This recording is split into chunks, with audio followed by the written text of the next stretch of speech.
All right, Wicked is out in theaters now. I finally got a chance to check it out. This is going to be a non-spoiler review, so people who haven't gotten to see it can keep watching. My history with Wicked: I haven't seen the play. I grew up loving Wizard of Oz. That was a classic to me growing up. So getting to see more of that story expanded and getting to see kind of the history of it is what intrigued me most about this movie personally. I know it's based on a lot of books. I just haven't gotten to read any of those, but I just love getting to see things in cinematic form. So that was a big reason why I was excited to see Wicked, was to get to see that kind of story unfold. Having not seen the play, I was excited to be surprised. Even though, yes, I do know where the story goes with the Wizard of Oz, but I didn't really know where they came from and the relationships they had and stuff like that. So that was all very fun for me to watch. Another reason why I wanted to watch this movie was because I'm a fan of Ariana Grande. I love Michelle Yeoh, and John M. Chu, just being an Asian director, was very intriguing to me. He did do Crazy Rich Asians. He did Now You See Me Too. He did another musical, maybe. I'm trying to remember. He did the In the Heights movie. That's right. Very cool. So he's had experience. I know he worked with Ariana Grande as well on some other stuff. But I was a big fan of Ariana Grande from her work on Saturday Night Live. She really showed her talent and her comedic timing and really opened up a whole other world of talents to me when I saw her on Saturday Night Live. Highly recommend if you want to see more of her. I know people grew up with her on her TV show, and music, of course. I don't dislike her music. I just don't really find myself listening to her that much. But loved her on Saturday Night Live and knew she was a very talented actress and singer, of course. So that was an exciting aspect for me to go see in Wicked. Cynthia Erivo, I had never heard of. I know she had come from theater. That was interesting to me, and she looked very good, very talented from the trailer that I saw, or the trailers. And always been a big fan of Michelle Yeoh, who I was excited to see. I will say that there are some characters or some actors. Actually, it's more actors. It's not even the characters. There are some actors I feel like I didn't need to see sing. In particular, Peter Dinklage, who plays the goat, and also Michelle Yeoh. I feel like I didn't need to hear sing. Same with Jeff Goldblum. I feel like maybe it's just because they're not really singers, but yeah, I was like, no, maybe I just want to see you guys act. But that was just me. Regardless of loving them for other things, I just felt like, I don't need to see you guys sing. I don't know. I don't know. That's just how I felt. I did think it was cool to see Bowen Yang, who I was a fan of from SNL and the Aquafina show, Nora from Queens. He's very funny. I think he's one of my favorite new actors nowadays. He's so good on Saturday Night Live. Didn't know he was going to be in it, so it was a very fun surprise to see him, and I thought he did a great job. I don't think I'm a Broadway fanatic or a musical fanatic for that matter. I love certain musicals every now and then, but I feel like after watching this movie, despite loving a few of the songs, I feel like I was really here for the story more than I was for the music. I fell in love with the story. I thought it was very moving, especially with Elphaba. I don't think I actually felt like I was engaging with the movie until Elphaba was introduced. And sure, it was fun to see Ariana Grande, but I really realized that Cynthia Erivo is Elphaba is the true heart and soul of this movie. Shocking to me that she is only the second black woman to have played Alphaba,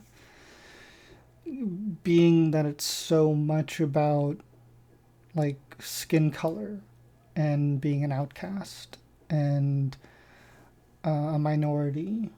I feel like it so inherently is that it just seems obvious to have cast to it would be obvious to me to cast a person of color, but it's more shocking that it took this long, or there's been so little, as I should say. But she did such a good job. So did Ariana Grande. I think they both were the standouts of the film, as we kind of expected from just hearing about the movie before it came out and the trailers and all that.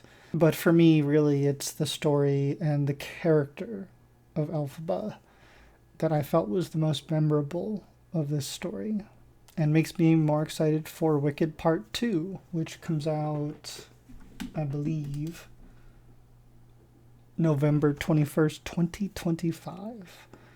I believe it's all shot already. They shot it as one movie, and they wanted to expand upon stories and stuff, so they split it in two. But I'm all there for it. I do think that the trailers showed a little too much, or just kind of maybe assumed everybody was familiar with the play and the story.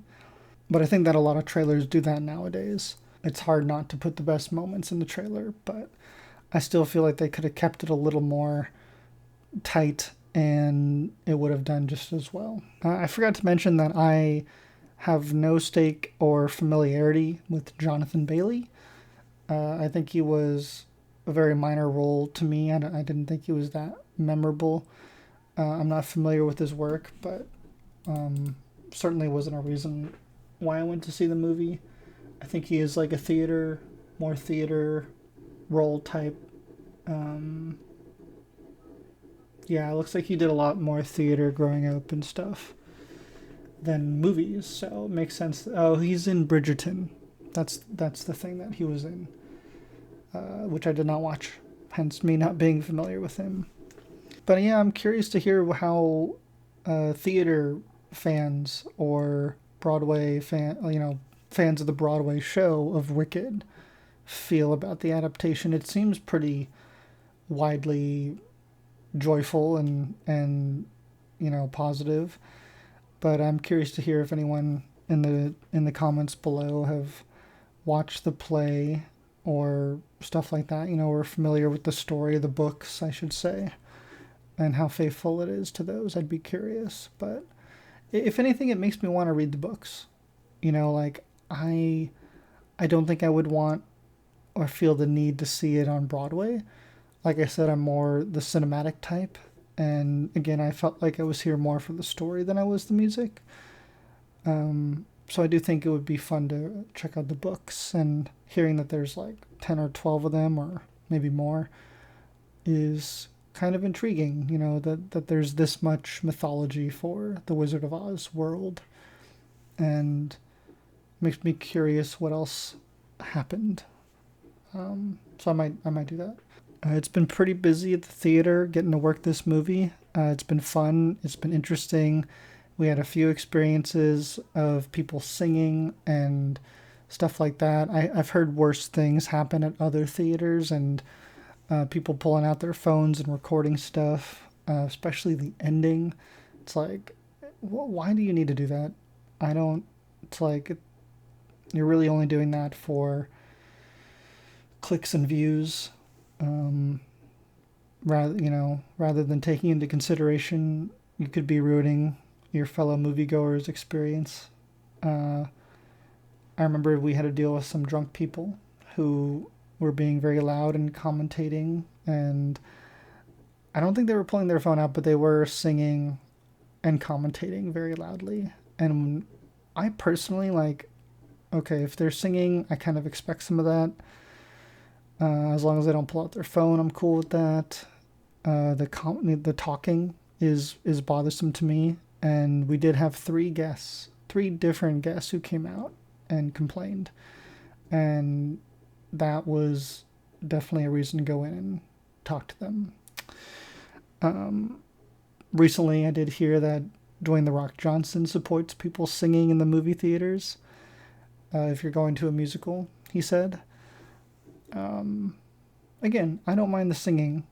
I just feel like don't ruin your fellow moviegoers' experience. Keep it in sync with the movie. We're here to watch the movie, not you guys. Another funny incident I had was a guest came up and asked for us to turn up the movie because the director of Wicked, John Woo, told her to, or was telling people to turn up the volume. I thought it was funny that she said John Woo. Yes, it does sound like John M. Chu, but imagine if John Woo, the director of Face Off, did Wicked. That'd be hilarious to me. I love John Woo, but it was like less racist to me and more funny to me imagining John Woo directing Wicked. But no, we did not turn up the volume for that lady. There's already pre-settings for every movie for how it's supposed to be, and like we're not supposed to mess with it. Like we're gonna, like they're fine. They can hear their movie. But it's looking like Wicked is gonna be maybe the third biggest film, maybe more likely the fourth. I feel like Moana's gonna do pretty big, so it could steal its spot. But right now, Wicked is at, I think, third place behind Inside Out 2 and Deadpool and Wolverine, which is great. I'm very happy for Wicked. I'm very happy for the people involved with Wicked. I think the representation is amazing.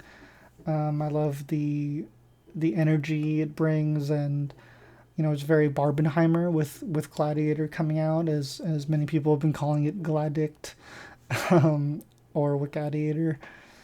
I don't think it hits as well as Barbenheimer, but very cool. I'm excited it's out. I'm happy to have gotten to work this movie and excited for people to see it. I would love to hear what other people think if they've already gotten a chance to watch it.